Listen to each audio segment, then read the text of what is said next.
DJ Dolby मुक्त सोलापूरसाठी शहरातील डॉक्टरांच्या विविध संघटनांनी मोर्चा काढून पोलीस आयुक्त एम राजकुमार यांना निवेदन दिलं। याबाबत त्यांनी सकारात्मक प्रतिसाद देत योग्य तो निर्णय घेण्याची ग्वाही दिली। डीजे डॉल्बी मुक्त सोलापूरसाठी सजग सोलापूरकरांचा लढा हा दिवसेंदिवस अधिक तीव्र होत असून सर्वच स्तरांमधून या संदर्भात मोठ्या प्रमाणात आवाज उठू लागल्यानं ही लढाई आता आरपारची झाली आहे। आता वैद्यकीय क्षेत्र देखील यासाठी पुढे सरसावलं असून नामवंत डॉक्टर्स आणि वैद्यकीय शिक्षण घेत असलेल्या विद्यार्थ्यांनी मोठ्या संख्येनं एकत्रित येत या संदर्भात एल्गार पुकारला आहे। याचाच एक भाग म्हणून डीजे मुक्त सोलापूर कृती समितीच्या नेतृत्वाखाली डीजे मुक्त सोलापूर कृती समितीचे अध्यक्ष ॲडव्होकेट धनंजय माने यांच्या मार्गदर्शनाखाली सोमवारी 25 ऑगस्ट रोजी सकाळी 10:30 वाजता डॉक्टर्स आणि वैद्यकीय शिक्षण घेत असलेल्या विद्यार्थ्यांच्या मोर्चाचं आयोजन करण्यात आलं होतं।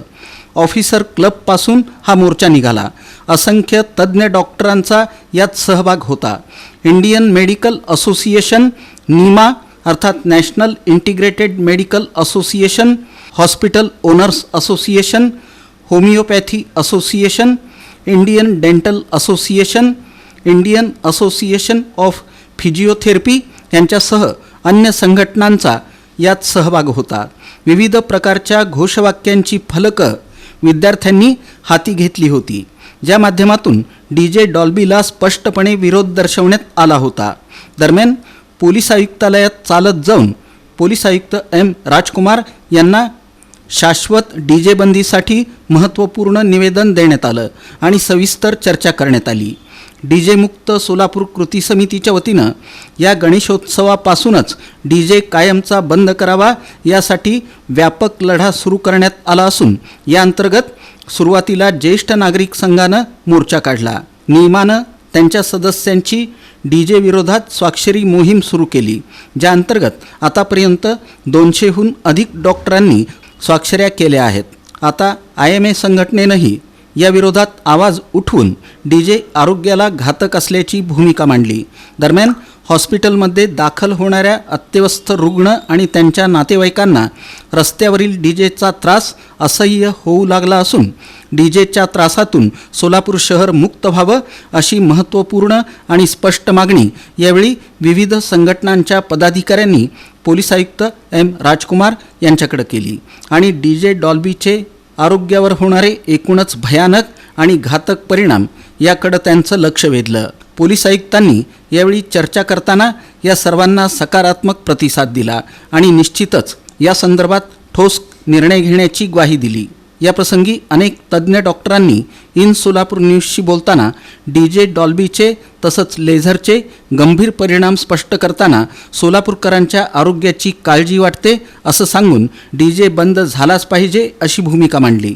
उत्सव केले पाहिजेत पण अशा पद्धतीनं नको असं सांगून अशी आंदोलनं करण्याची वेळच काय येते असा सवालही करत या संदर्भात सर्वसामान्य जनतेनं एकत्र येण्याचं आवाहन केलं। आणि डीजे मुक्ती कृती समिती ह्या सगळ्यांनी मिळून आज एक निवेदन आम्ही आज पोलीस कमिशनरना दिलेलं आहे, जेणेकरून सोलापूर हे कसं डीजे मुक्त करता येईल।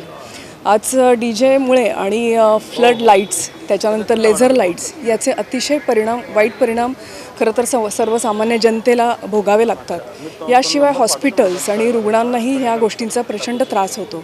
या सर्व गोष्टींची दखल घेता खरं तर आजचा हा उपक्रम राबवला आहे, जेणेकरून सोलापूर कसं आपल्याला डीजे मुक्त करता येईल यासाठी सर्वांनी आम्ही प्रयत्न केला आहे। की आवाजामुळे म्हणजे जो आवाज आपल्या कपॅसिटीच्या बाहेर असतो, जसा की आपला एक साधारण 60 डेसिबल हा जो आवाज आहे तिथपर्यंत हा नॉर्मल माणूस आम जनता ही सहन करू शकते, पण त्याच्या पुढे जर 60 डेसिबलच्या पुढे जर हा आवाज गेला तो खरोखरच हा आवाज आपल्या श्रवणेंद्रियांना हा अतिशय मारक आहे। आणि आमचं असं म्हणणं आहे, डॉक्टरांच्या माध्यमातून आम्ही हे असं व्यक्त करतो आहे, पण हे आम जनतेवर हा काय परिणाम होणार आहे आणि आपल्या लहान जे विद्यार्थी आहेत आणि लहान बालकं आहेत त्यांच्यावर सुद्धा हा परिणाम होऊन पुढे जास्त बहिरेपणाची ही जी आहे ही संख्या वाढणार आहे। आणि हे सगळं टाळायचं असेल आणि मानसिक स्वास्थ्य जर चांगलं ठेवायचं असेल तर ह्या आवाजावर नियंत्रण आणणं हे खूप खूप महत्त्वाचं आहे. बाळ जेव्हा 20 आठवड्याचं असतं तेव्हापासूनच बाळाला ऐकू यायला सुरुवात होते आणि हा जो डीजेचा आवाज आहे हा त्याच्यासाठी अजिबात चांगला नाही आहे. बाळाला त्याच्यामुळे बहिरेपणा येऊ शकतं. कधी कधी आईची तिला कळा येऊन लवकर डिलिव्हरी होऊ शकते, बाळाचं वजन कमी होऊ शकतं. एवढं कशाला, साधं त्या आवाजामुळे तिला साधी झोप लागत नाही आणि त्याच्यामुळे तिचं BP पण वाढू शकतो. असे हे डीजेचे खूप जास्त परिणाम आहेत जे आम्ही गरोदर स्त्रियांवर अनुभवतो. त्यामुळे डीजे मुक्त सोलापूर आणि लेझर मुक्त सोलापूर याची नितांत गरज आहे. त्या गरोदर बायकांना नाही तर आम्हाला डॉक्टरांना आणि एका सामान्य नागरिकांना पण. तर ही चळवळ नक्कीच आपण सुरू ठेवणार आहोत. याच्यामध्ये सर्वसामान्य जनता भरडली जाते. यामध्ये पोलीस प्रशासनासुद्धा खूप त्रास होतो. यात माझे बरेच पेशंट्स आहेत ज्यांना पूर्णपणे ऐकू येणं बंद झालेलं आहे. त्यांच्या कानात आवाज येतात, त्यांना मायग्रेनचा त्रास होतो आणि अशा गर्भवती महिला, इतर महिला ज्या म्हाताऱ्या आहेत, जे वयोवृद्ध आहेत, त्यांना याचा खूप त्रास होतो. आणि अक्षरशः आमच्या दवाखान्यामध्ये जेव्हा आम्ही पेशंट तपासतो तेव्हा पेशंटच्या हृदयाचे ठोके आम्हाला ऐकायचे असतात, त्यांच्या छातीत गेलेल्या श्वसनाचा आवाज आम्हाला ऐकायचा असतो, पण तोही आम्ही त्याच्यामुळे ऐकू शकत नाही. अक्षरशः भिंतीचे आवाज येतात, बाटल्या पडतात, खिडक्यांचे जोरजोरात आवाज येतात. हा दवाखान्याला होणारा त्रास जरी असला तरी हा सर्वसामान्याचा त्रास आहे. यासाठी आपण प्रयत्नशील राहूया. सर्वांनी सोलापुरातील एक जी सध्याची मोठी समस्या आहे आवाज प्रदूषणाची, DJ लावले जातात, त्याचा खूप जास्त आवाज असतो प्रमाणाच्या बाहेर, जो प्रतिबंधित आहे. त्याच्यामुळे नवजात अर्भके, वयस्कर स्त्री रुग्ण, पुरुष रुग्ण, ऑपरेशन झालेले रुग्ण, हृदयाचे रुग्ण यांना खूप त्रास होतो, कॉम्प्लिकेशन्स होतात, त्यांचे स्वास्थ्य बिघडते. या सगळ्या ध्वनी प्रदूषणाला नियंत्रित करण्यासाठी या सर्व संघटनांनी आज शांततेच्या मार्गाने एक निवेदन दिलेलं आहे माननीय पोलीस आयुक्त श्री M. राजकुमार साहेब यांना. त्यांनी सर्वांचं म्हणणं ऐकून घेतलं आणि त्यांनी कायद्याप्रमाणे जी काही कारवाई करणे अपेक्षित आहे ते आम्ही नक्की करू. तसेच सोलापुरातील सर्व सार्वजनिक उत्सव मंडळे, त्यांचे पदाधिकारी, शांतता कमिटी यांची मीटिंग घेऊन त्यांना याबद्दल ते मार्गदर्शन करतील. पी सरांबरोबर आमची जी चर्चा झाली त्यात त्यांनी खूप अगदी पूर्णपणे सहकार्याचं हे त्यांचं आम्हाला दिसून आलं धोरण. आणि ते DJच्या व्यवसायात जे लोक आहेत त्या मंडळांनाही बोलवून त्यांच्याबरोबरही चर्चा करून, कारण त्यांना स्वतःला हे पूर्ण कन्व्हिन्स्ड आहेत ते स्वतः की लेझर इफेक्ट आणि DJचे काय दुष्परिणाम आहेत.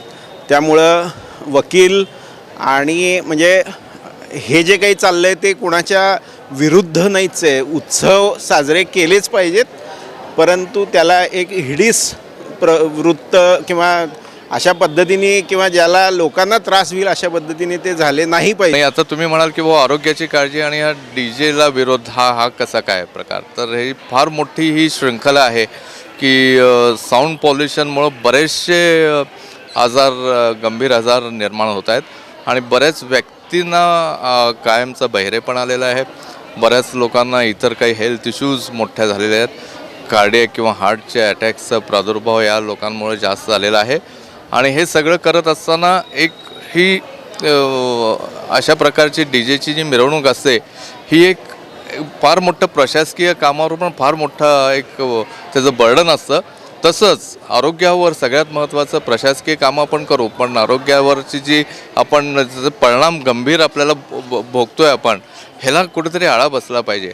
आणि त्या संदर्भातलं निवेदन देण्यासाठीच आम्ही सगळे एवढ्या मोठ्या संख्येने इथे आलेलो आहोत. ह्या गोष्टीसाठी आंदोलन करावं लागावं हीच गोष्ट मुळात माझ्या दृष्टीने चुकीची आहे. आंदोलन करावं लागायची गरज नाही, कारण ही कोणाच्या एकाच्या फायद्यासाठी ही गोष्ट नाही आहे. ही आपल्या सोलापुरातल्या प्रत्येक माणसाच्या आरोग्याच्या फायद्यासाठी ही गोष्ट करायची. मग चळवळ करायची गरजच का पडावी. तर लोकांनी स्वतःहूनच हे जे नियम आहेत ते नियम पाळले तर आपल्यावर ही पाळीच येणार नाही. आणि समाजाचा सामूहिक चांगुलपणा हा कुठल्याही चळवळीसाठी सर्वात जास्त फायदेशीर असतो. मानसिक आजार आधीच वाढत चाललेले आहेत. मुलांच्या समस्या वाढत चाललेल्या आहेत, त्यांच्या अभ्यासातलं लक्ष कमी झालेलं आहे. या आवाजामुळं त्यांच्या एकतर शालेय प्रगती खुंटते, याशिवाय त्यांच्यामध्ये मानसिक आजार लहानपणापासून सुरुवात होतात.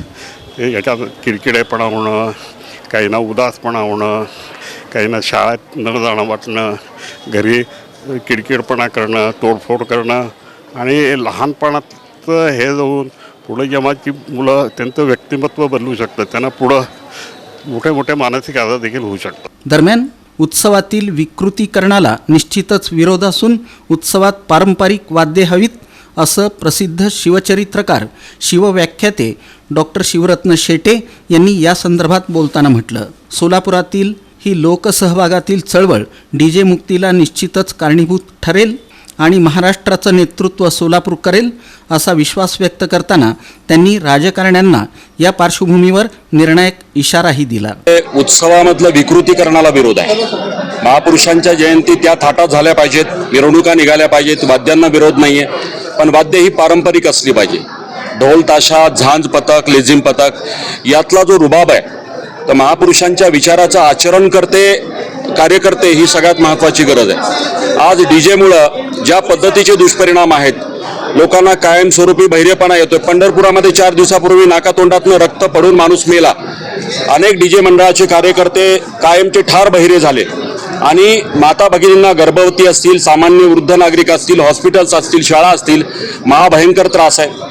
आज सोलापूरची जी काही ओळख आहे ती उत्सवाचं शहर जरी असेल तरी डीजे मुक्त सोलापूर झालं पाहिजे. आणि महाराष्ट्रामध्ये ही लोकचळवळ आज तमाम सोलापूरकर सगळ्या वयोगटातला डॉक्टर, वकील, इंजिनियर सगळे लोक रस्त्यावर उतरलेत. मला असं वाटतं की ही लोकसहभागातली चळवळ डीजे मुक्तीसाठी कारणीभूत ठरेल आणि महाराष्ट्राचं नेतृत्व सोलापूर करेल. सोलापुरातली डीजे मुक्ती महाराष्ट्रातल्या इतर शहरामध्ये सुद्धा याचं लोन पोचेल. आणि माझं सगळ्यांना आवाहन आहे की डीजे मुक्त भारत झाला पाहिजे. आणि यापुढे अजून एक सांगतो की उत्सव मंडळाच्या कार्यकर्त्यांच्या समर्थनार्थ डीजेच्या समर्थनार्थ पोलिसांवरती कोणते राजकारणी दबाव आणत असतील तर त्यांच्या मतदानावरती बहिष्कार टाकण्याची ताकद सामान्य लाखो नागरिकांमध्ये, हे राजकारण्यांना विसरू नका. नागरिक तुम्हाला बोलणार नाही पण मतदानातनं दाखवून दिली ही पण तेवढंच सत्य आहे. त्यामुळं डीजेला पाठीशी घालणं बंद करा.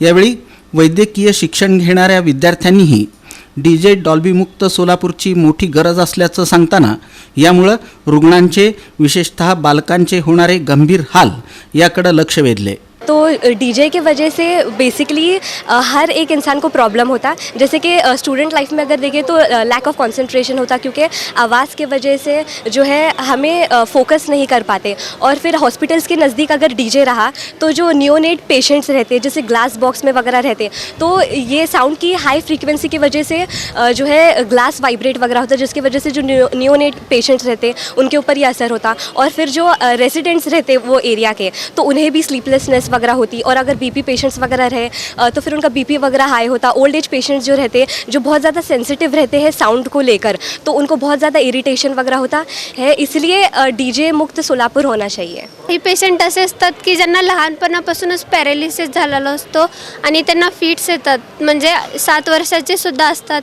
जेव्हा डीजे वाजतो आपण नॉर्मल असून सुद्धा आपल्याला व्हायब्रेशन्स यायला स्टार्ट होतात, कानात ऐकू वाटत नाही. आणि लहान लेकरांना सुद्धा ते डीजे चालू झाल्यानंतर कंटिन्यू फिट्स यायला लागतात, तरी पण ते थांबवत नाहीत. आणि काही हार्ट पेशंट असतात ज्यांना डीजेचा त्रास होऊ शकतो आणि हार्टमधून कार्डियक मरमर आवाज़ येऊ शकतात. त्यामुळे डीजे पूर्णपणे मुक्त झालाच पाहिजे. हमारा कॉलेज मेन सिटी में होने के कारण डीजे की आवाज़ से हमें लेक्चर्स की आवाज़ नहीं आती और बहुत डिस्टर्बेंस होता है. जो एडमिट पेशेंट्स हैं उनको भी दिक्कत होती है, जो बीपी वगैरह के पेशेंट्स हैं उनको और ज़्यादा वो ट्रिगर हो जाता है. हम लेक्चर्स भी नहीं अटेंड कर पाते, हमारा आना भी वेस्ट होता है. यावेळी IMAच्या अध्यक्षा डॉक्टर मंजुषा शहा, निमाचे सोलापूर शाखाध्यक्ष doctor Nagnath Jiddimani, hospital owners असोसिएशनचे अध्यक्ष doctor Sanjay Manthale, homeopathy doctor संघटनेचे संस्थापक अध्यक्ष doctor Sunil Varale, Indian dental असोसिएशनचे अध्यक्ष डॉक्टर कौस्तुभ तांबेकर यांच्यासह अन्य पदाधिकारी तसंच नामवंत तज्ज्ञ डॉक्टर्स उपस्थित होते.